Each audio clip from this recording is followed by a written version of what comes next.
안녕하세요, 대부원영입니다. 오늘은 데이터 엔지니어로서 어떻게 커리어를 쌓아가고 어떻게 공부하고 있는지 제가 알려드리려고 하는데요. 저 또한 세상에 있는 모든 데이터 엔지니어링 혹은 데이터 플랫폼 관련 지식을 알고 있는 것은 아닙니다. 그렇기 때문에 편협한 시각으로 일부 기술만 아는 게 아니라 여러 기술을 알기 위해서 저 또한 많은 노력을 기울이곤 하는데요. 그렇다면 어디에서 데이터 엔지니어링 그리고 데이터 플랫폼 관련 지식을 얻는지, 그리고 어떻게 공부하는지에 대해서 알려드리도록 하겠습니다.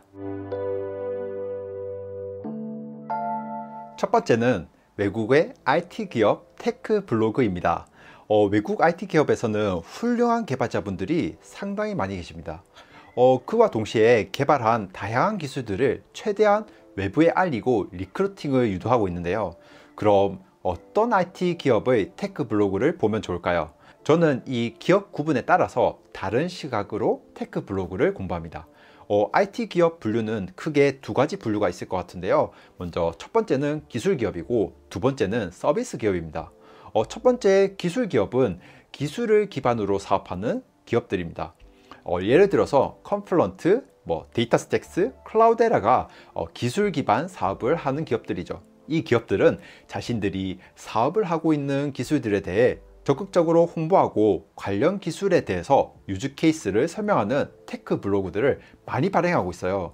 그렇기 때문에 여러분들이 특정한 오픈소스 또는 기술을 사용하고 있다면 관련 기술의 테크 블로그를 보시면 좋은 결과가 있을 것입니다.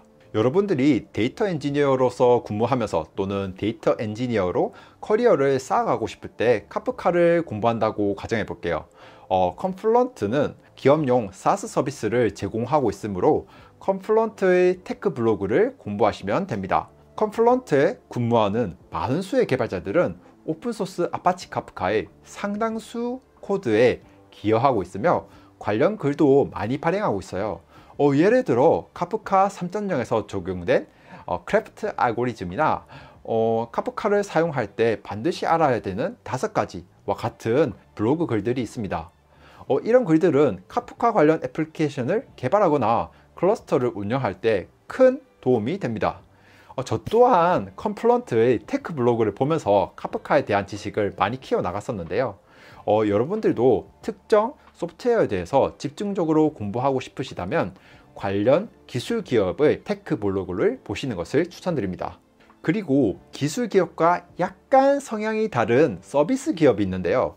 서비스 기업은 기술을 기반으로 사업하는 것이 아니라 특정 서비스를 위해 사업을 하고 있는 IT 기업을 뜻합니다.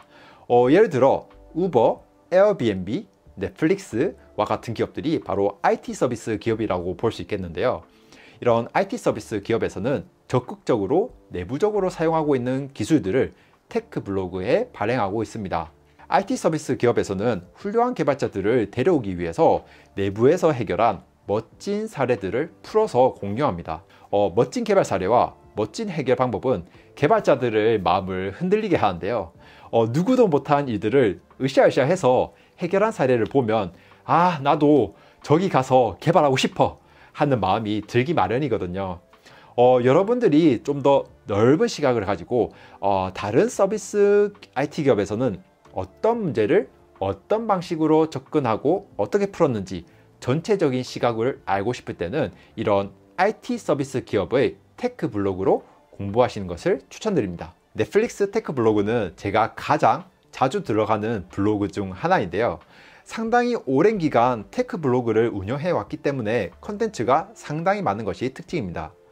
추가로 여러분들이 사용하고 있는 기술 관련 컨텐츠가 있는지 알고 싶으시다면 검색 기능을 사용해서 찾아볼 수도 있습니다. 컨텐츠가 영어라서 부담스럽더라도 실망하지 마세요.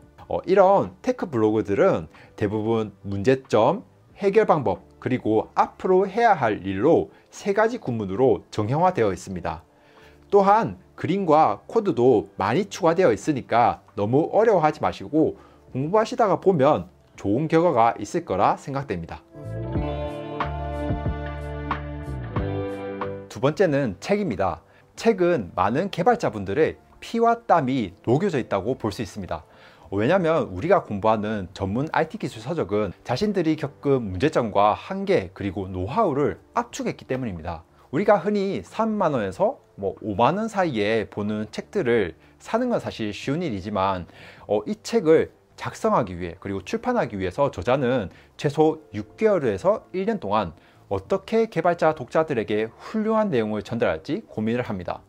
그렇기 때문에 대부분의 책들은 우리가 해결하고자 하는 기술들 그리고 적용하고자 하는 기술들에 대해서 잘 쓰여져 있다고 볼 수 있습니다. 이렇게 좋은 책들 중에서 제가 추천하는 데이터 엔지니어링 관련 서적은 두 가지가 있습니다. 첫 번째는 바로 데이터 중심 애플리케이션 설계입니다. 이 책은 데이터 기반으로 돌아가는 현대의 소프트웨어들이 내부에서 어떤 로직을 가지고 있고 신뢰성 높고 확장성 있는 플랫폼을 구성할지 설명하고 있습니다. 저 또한 이 책을 보고 상당히 놀랐던 경험이 있는데요.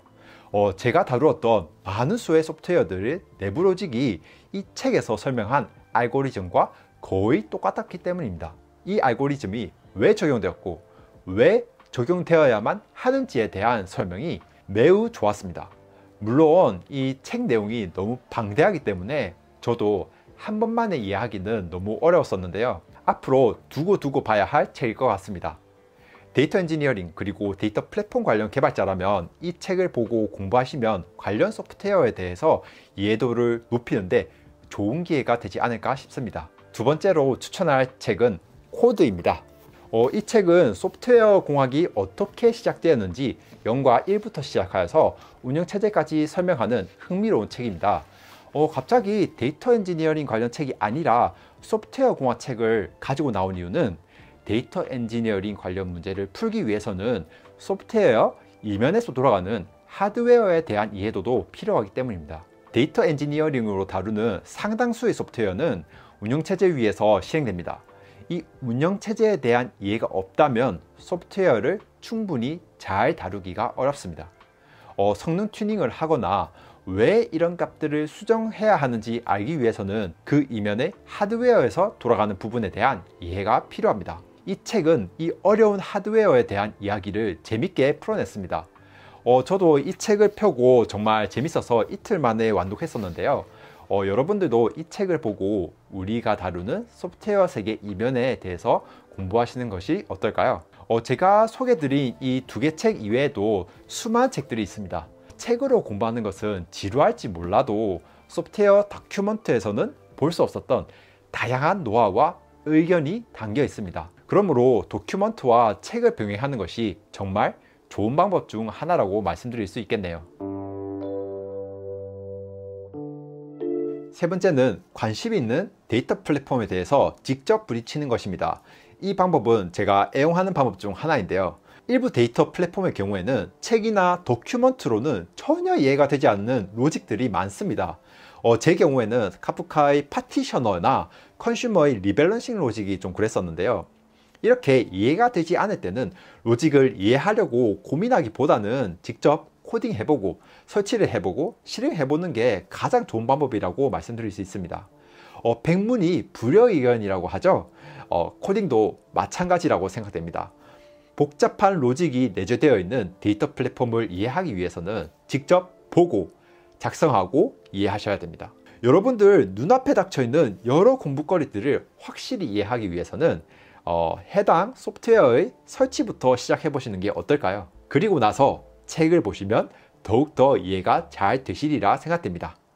여기까지 세 가지 공부 방식에 대해서 이야기해 보았습니다. 첫 번째는 외국 IT 테크 블로그를 읽는 것, 두 번째는 책을 읽는 것, 세 번째는 직접 소프트웨어를 설치하고 실행해 보는 것이었는데요. 물론 이 방법은 모든 개발자들에게 통용되는 실버 블렛은 아닐 것입니다. 그러나 공부에 대한 갈피를 찾지 못할 때는 제가 말씀드린 이 세 가지 방법을 사용해서 시작해 보신다면 더욱 좋은 결과가 있지 않을까 싶네요. 여기까지 들어주셔서 감사하고 다음에 또 재미있는 데이터 엔지니어링과 코딩 이야기로 찾아오겠습니다. 구독과 좋아요 부탁드려요. 감사합니다.